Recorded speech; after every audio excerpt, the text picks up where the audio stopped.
అస్సలాము అలైకుం వరహ్మతుల్లాహి వబరకాత్. ఔజు బిల్లాహి మినష్ షైతానిర్ రజీం. బిస్మిల్లాహిర్ రహమానిర్ రహీం. శాపగ్రస్తుడైన సైతాన్ బారి నుంచి సృష్టికర్త అయిన అల్లాహ్ యొక్క రక్షణని, అల్లాహ్ యొక్క సాయాన్ని, రక్షణ వేడుకుంటున్నాను. ఆమీన్.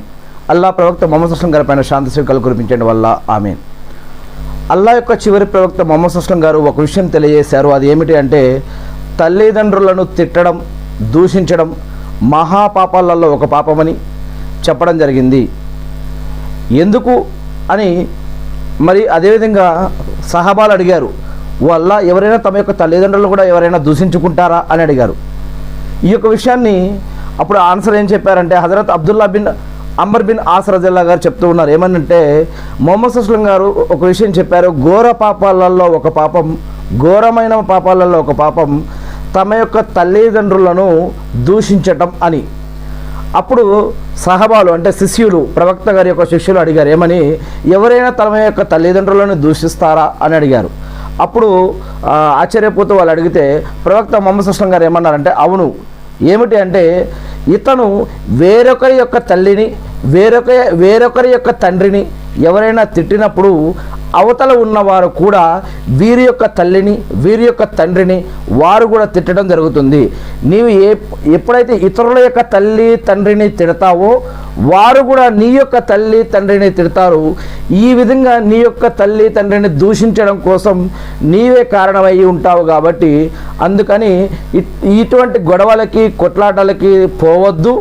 మరియు ఇతరుల యొక్క తల్లిదండ్రులను కూడా మీరు కూడా దూషించవద్దు, మరియు వారి ద్వారా మీరు కూడా ఈ విధంగా తిట్లు తినవద్దు అని చెప్పడం జరుగుతుంది.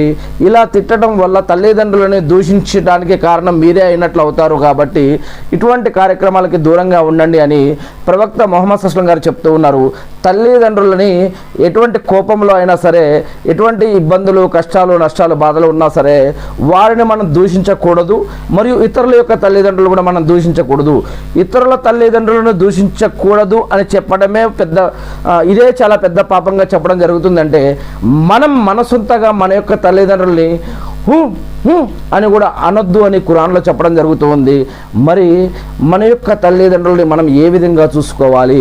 మరి ఈరోజు అనాథాశ్రమాలలో కానీ, ఓల్డ్ ఏజ్ హోమ్స్ అంటే వృద్ధాశ్రమాలలో కానీ మరి ఎవరి యొక్క తల్లిదండ్రులు ఉన్నారో ఒక్కసారి ఆలోచించుకోవాలి. మన తల్లిదండ్రులకి అటువంటి గత్యంతరం రాకుండా మనమే కాపాడుకోవాలి.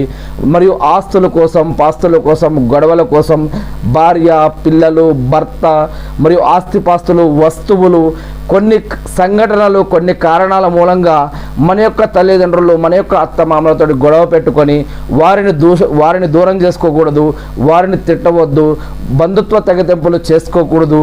బంధుత్వ తెగతెంపులు చేసేవాడు, చేయించేవాడు, చేసుకునేవాడు కూడా ఇది కూడా పాపాలలో ఒక పాపంగా చెప్పడం జరిగింది.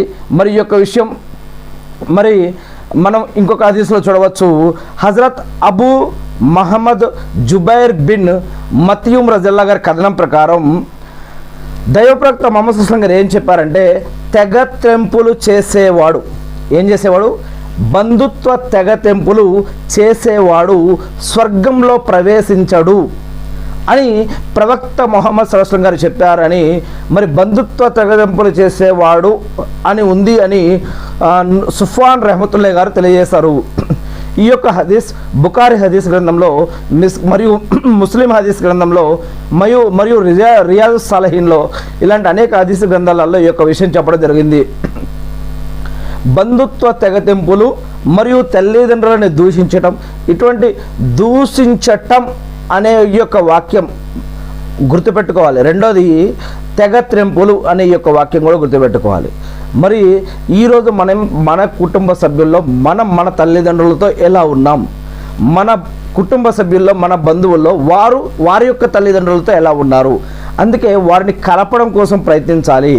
విడిపోయేటటువంటి గొడవల్లో ఉన్న ఎవరైనా ఉంటే వారిని కలపడం కోసం ప్రయత్నించాలి.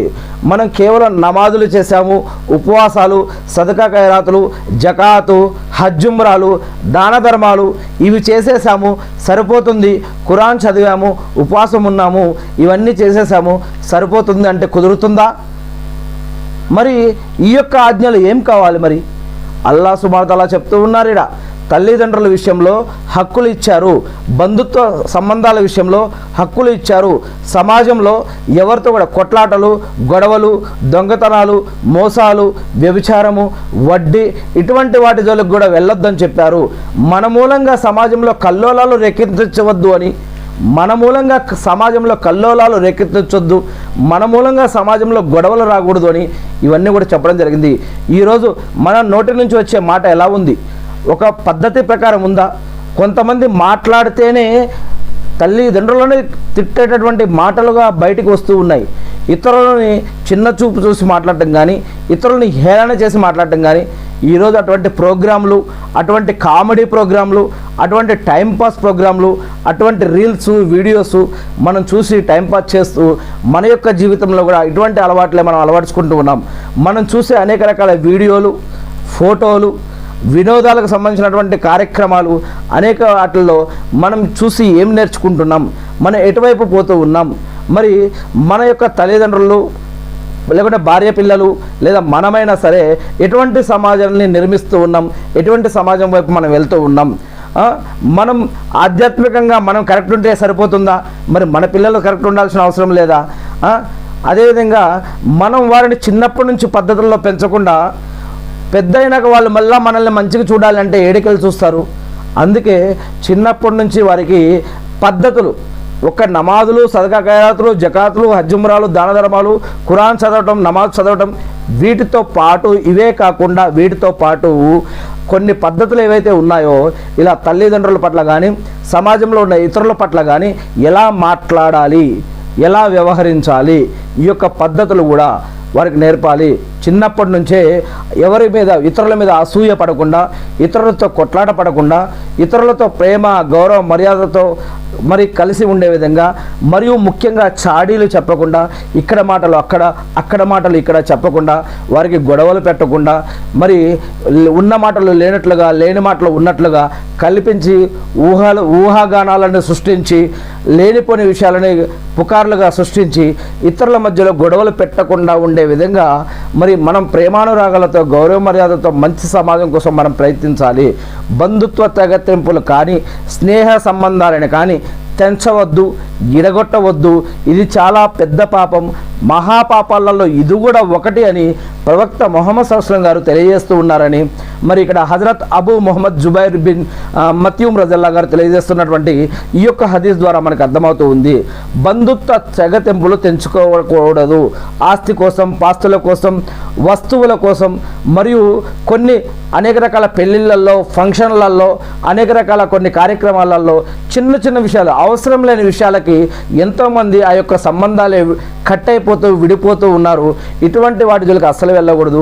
అవసరం లేని ఫంక్షన్లు, పార్టీలు పెట్టుకొని ఇంకా అటువంటి విడిపోయేదానికి బదులుగా ఇస్లాం పద్ధతిలో సింపుల్గా, సాదాసీదాగా, ఇంకా ఈజీగా చేసుకుంటే కనుక ఎంతో డబ్బు కూడా ఆదా అవుతుంది. ఆ డబ్బుని ఇతర మార్గాల్లో ఖర్చు పెట్టవచ్చు. అల్హమ్దులిల్లా. ఇలా ఇస్లాం పద్ధతిలో కనుక మనం తెలుసుకొని దాన్ని మన జీవితంలో కనుక అవలంబిస్తే మనందరం కూడా అన్ని రకాలుగా, అన్ని వర్గాల వారు కలిసిమెలిసి మంచిగా జీవించే అవకాశం ఉంటుంది. ఏది ఏమైతేనేమి నేను సృష్టికర్త అయిన అల్లాహ్ను ప్రార్థిస్తూ ఉన్నాను. అల్లా మీరు ప్రవక్త ముహమ్మద్ సల్లల్లాహు అలైహి వసల్లం గారి ద్వారా ఏదైతే ఈ యొక్క తల్లిదండ్రుల పట్ల, బంధువుల పట్ల, మిత్రుల పట్ల, వారి యొక్క హక్కుల పట్ల మరి ఏదైతే బాధ్యతలు, హక్కులు, జీవన పద్ధతులు, ఆరాధన పద్ధతులు మాకు తెలియజేశారో వాటిని మీరు ప్రవక్త ద్వారా మాకు తెలియజేసినటువంటి ఈ యొక్క విషయాలని, ఖురాన్ మరియు హదీస్ విషయాలని మేము తెలుసుకొని, నేర్చుకుని, అర్థం చేసుకుని, గుర్తుపెట్టుకుని వాటి ప్రకారం మేము జీవిస్తూ మిమ్మల్ని ఆరాధిస్తూ తెలియని ఇతర మా సోదరులకు తెలియజేసే భాగ్యాన్ని మాకు ప్రసాదించడం వల్ల ఆమీన్. అల్లా మా యొక్క పాపాలను క్షమించండి వల్ల, మా యొక్క ఆరాధనలు స్వీకరించండి వల్ల, అల్లా మీరు మా పైన పెట్టిన బాధ్యతలు నెరవేర్చడం కోసం కావాల్సిన ఉపాధిని, బర్కత్ని, రక్షణని, సహాయాన్ని మాకు అందించడం వల్ల, అల్లా మా యొక్క రంజాన్ ఉపవాసాలు, ఇతర ఉపవాసాలు, సదకా ఖైరాతులు, జకాతులు, హజ్జుమ్రాలు, దాన ధర్మాలు, దువాలు, ప్రార్థనలు, కుర్బానీలు, అల్లా మా యొక్క నమాజులు, వీటన్నిటిని కూడా దువాలు, వీటన్నిటిని కూడా స్వీకరించడం వల్ల, అల్లా ఎవరైతే ప్రార్థనలో గుర్తుపెట్టుకోమన్నారో, ఎవరి తరఫున అయితే మేము ప్రార్థిస్తామని చెప్పామో వారందరి తరఫున కూడా మేము మిమ్మల్ని ప్రార్థిస్తూ ఉన్నాం వల్ల, మా అందరికీ హిదాయతుని ప్రసాదించడం వల్ల, అల్లా మా తల్లిదండ్రుల పట్ల, బంధుమిత్రుల పట్ల, అల్లా మా శ్రేయోభిలాషుల పట్ల, అల్లా మీ యొక్క మార్గంలో ఖర్చు చేస్తూ సమయాన్ని, సంపదని, ఆరోగ్యాన్ని మీ యొక్క మార్గంలో ఖర్చు చేసి మరణించిన నీ యొక్క దాసులు ఇప్పుడు ఉన్నవారు మరియు రాబోయే నీ యొక్క ప్రతి దాసుడి తరపున నేను మిమ్మల్ని అర్థిస్తూ ఉన్నాను వల్ల ఆమీన్.